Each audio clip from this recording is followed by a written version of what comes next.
Vous avez envie de changer votre vie, de faire évoluer votre quotidien, de vivre autre chose, mais vous ne savez pas par où commencer?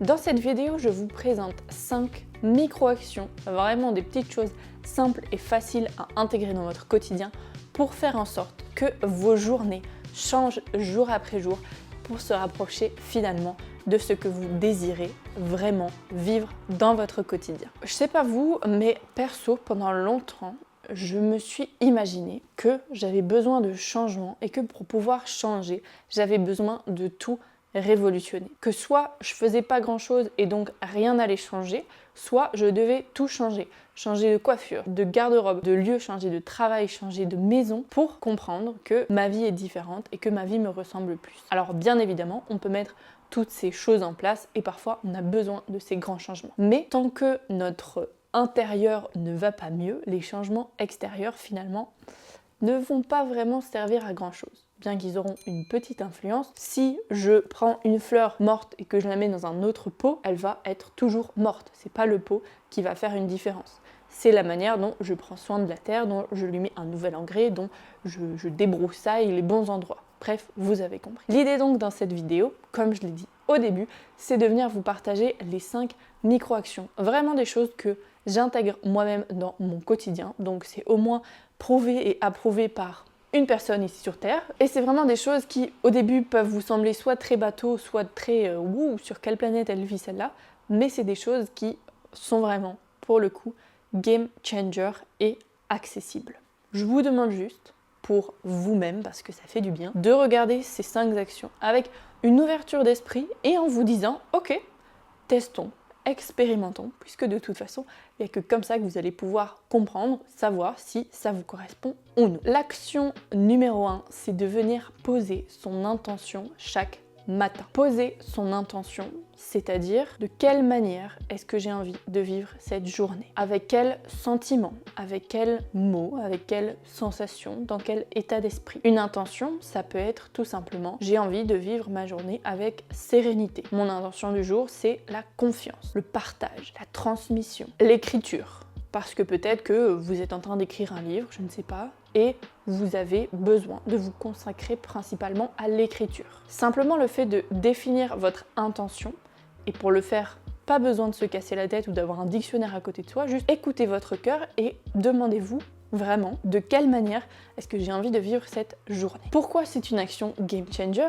Parce que ça vous invite dès le tout début de la journée à être acteur, à être actrice de ce qui va se passer ensuite. Parce que oui, si je me demande de quelle manière j'ai envie de vivre ma journée, ça veut dire que hop, je suis en train de mettre mon pouvoir sur comment j'ai envie de vivre ma journée. Et vous allez voir au fur et à mesure que simplement le fait d'y penser le matin, ça va dicter la suite de votre journée. Et c'est assez drôle parfois le soir de reprendre votre attention du matin et de regarder votre journée à la lumière de cette intention et de voir que ah ouais, en fait c'est intéressant parce que comme j'ai mis mon intention dessus, bah en fait c'est aussi ce sur quoi naturellement mon esprit s'est concentré. L'action numéro 2, respirer quand une émotion forte me traverse. Parce que déjà la respiration va permettre à mon rythme cardiaque de redescendre et donc de venir m'apaiser naturellement. La respiration, le mouvement avec ma poitrine qui va se gonfler, mon ventre qui va se gonfler et puis ensuite qui vont se dégonfler et se rapetissir à l'expiration, ça crée un mouvement dans mon corps. Et l'émotion, c'est du mouvement. Donc la respiration va permettre à votre émotion de fluctuer aussi dans votre corps. Et donc, vous ressentez une émotion forte, elle vous arrive tout d'un coup, au moins une profonde respiration. Ça vous permet donc de ralentir le rythme cardiaque, de faire circuler l'énergie et aussi d'avoir un temps de pause pour savoir comment réagir. Et ce temps de pause, il va peut-être être infime. Une respiration, ça dure pas très longtemps. Mais c'est nécessaire pour vous, reprendre conscience de ce qui se passe et de vous dire, quelle réponse est-ce que j'ai envie de donner à ça? Testez, expérimentez et vous verrez le bien que ça vous fait. On passe tout de suite à l'action 3 et j'en profite pour vous inviter à vous abonner, liker la vidéo, la partager à un proche que ça pourrait aider. Et vous me direz aussi dans les commentaires à la fin des 5 actions laquelle vous parle le plus, peut-être lesquelles vous mettez déjà en pratique et celles que vous avez envie d'expérimenter. L'action numéro 3, si ça prend moins de 2 minutes, je le fais maintenant. Que ce soit une chose à ranger, que ce soit une action à faire, un message à envoyer, une signature, un courrier, un contrat, peu importe. Si ça prend moins de 2 minutes, je le fais maintenant. Pourquoi? Parce que ça permet déjà de enlever la charge mentale de tout ce qu'on a à faire, de tout ce qu'on a à penser. Si c'est fait, c'est fait. On n'en parle plus, on n'y pense plus. Si c'est là, ça traîne, etc., que ce soit encore une fois une action ou quelque chose autour de vous, un objet ou une chose à ranger, ça prend de la place matériellement ou immatériellement. Ça permet donc de cultiver la clarté mentale et de conserver un environnement sain. Que ce soit un environnement extérieur parce que votre lieu de vie va être rangé, votre bureau, votre maison, mais aussi un environnement intérieur parce que si c'est une tâche en soi, elle est faite, elle est rangée. C'est aussi une manière de optimiser son temps. Finalement, cette action peut se décliner. Je sais par exemple, le matin, je me fais toujours un thé ou à différents moments de la journée, en fait, je bois du thé régulièrement. Ça prend 2-3 minutes à chauffer. Qu'est-ce que je fais pendant ce temps-là? Hop, des petites actions. Tiens, il y avait quelque chose à débarrasser sur la table, il y a un peu de vaisselle à faire, ok. Je profite en fait de ces petites quelques secondes au lieu d'aller scroller sur mon téléphone, de voir, tiens, quelque chose que je peux faire maintenant pour m'en débarrasser, qui va m'amener de la clarté mentale, moins de charge mentale, et c'est débarrassé, c'est fait. L'action numéro 4, et ça c'est une action peut-être un peu moins concrète, plus mentale, c'est de partir du principe que j'ai de la chance. Ça permet de cultiver l'optimisme, de cultiver l'espoir. Une petite carte que ma maman m'avait transmise à un moment donné et qui est d'ailleurs à la date de mon anniversaire. L'espoir, ce n'est pas l'optimisme.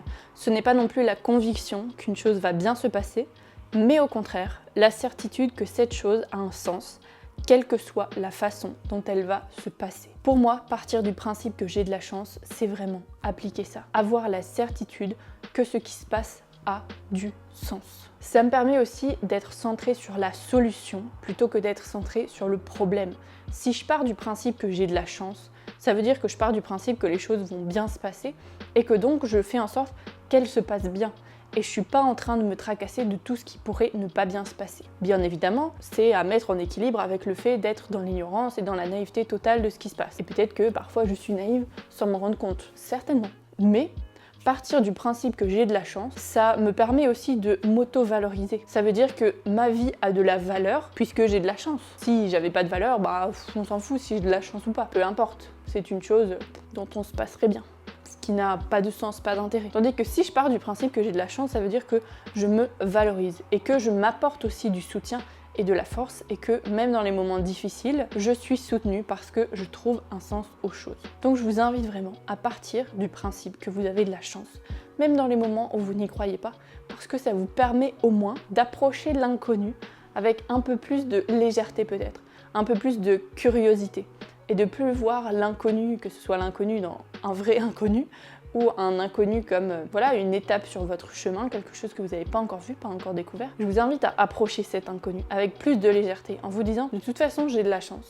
Donc même si ça va pas se passer comme prévu, c'est pas une finalité, il y a autre chose derrière. Et la 5e action, cultiver l'effet miroir. Je vais vous expliquer tout de suite. Mais pour vous mettre en contexte, c'est vraiment une action que j'ai appris à développer en étant avec mon copain. Parce qu'il y a énormément de choses qui me font grandir dans le fait de vivre à deux maintenant, le fait d'être avec quelqu'un qui me comprend, mais parfois, forcément, ça demande aussi de vivre avec une nouvelle personne, donc de s'adapter forcément. Du coup, quand il y a des choses qui vont pas forcément dans mon sens, au lieu de rétorquer directement, je me dis ok, effet miroir, la situation là, comment est-ce que ça vient me faire travailler? En quoi est-ce que ça vient me faire grandir? Plutôt que de chercher tout de suite à être dans la confrontation ou à dire non c'est pas comme ça, c'est comme ça qu'on va faire parce que c'est comme ça que moi je l'ai toujours eu en image, je cultive quelque chose qui est croissant. Et je parle là, je vous donne le contexte avec ma relation amoureuse, mais ça marche dans toutes vos relations.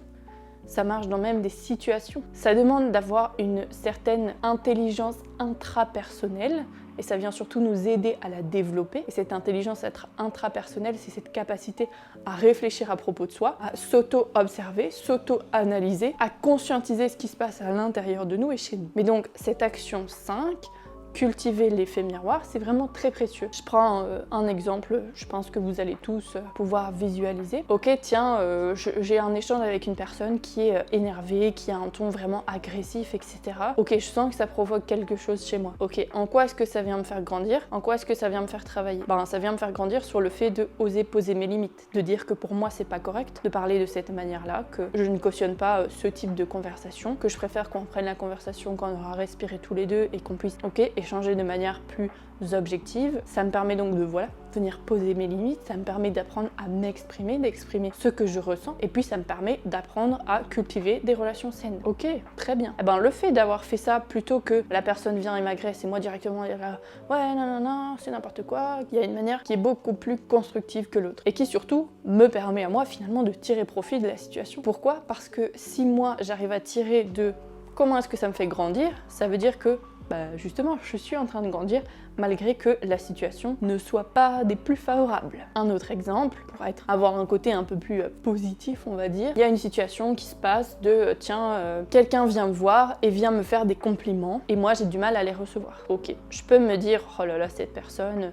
c'est vraiment une frotte-manche, elle veut absolument mon approbation. Pourquoi? Parce qu'en fait, moi, je crois pas à ce qu'elle dit. En quoi est-ce que ça vient me faire grandir? Ça vient me faire grandir sur mon amour-propre, accepter, sur apprendre à recevoir. Donc, c'est aussi intéressant. Voilà pour ces 5 actions. Il y a un petit bonus qui est d'inviter la légèreté dans votre quotidien. Apprendre à mettre du fun, à romantiser sa vie. Ça peut être, comme je l'avais partagé dans une précédente vidéo, boire de l'eau dans des coupes à champagne plutôt que dans des verres en carton ou dans des canettes ou j'en sais rien. Parce que simplement, ok, ça nous donne aussi de la valeur, ça fait qu'on vit notre quotidien d'une certaine manière et autorisez-vous à faire ça. Franchement, je vais dire un truc très bateau, mais la vie est courte, autant nous amuser, profiter de ce qui se passe et de la vie qui nous a été donnée.